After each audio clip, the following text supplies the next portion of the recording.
Hello mga guys, bago nga pala tayo magsimula, siguraduhin nyo i-subscribe ang aking video para sa mga karagdag.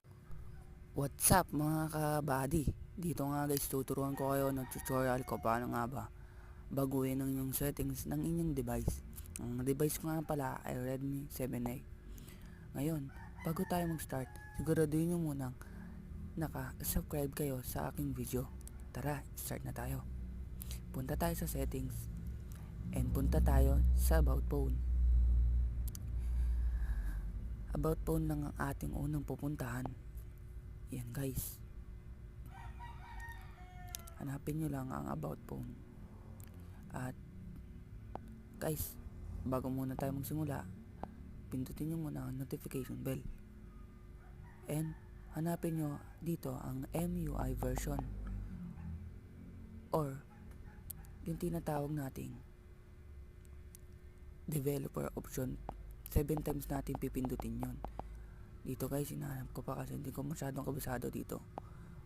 Yan guys, nakita nyo ang MUI version, pwede nyo na pindutin in 7 times and nakalagay na you are now a developer. Ibig sabihin nun, ready na ang developer option natin. Punta tayo sa additional settings. Ayan na ang developer options. Siyempre guys, hanapin natin ang tatlong kailangan natin i-5 times. Ang window animation scale at ang transition animation scale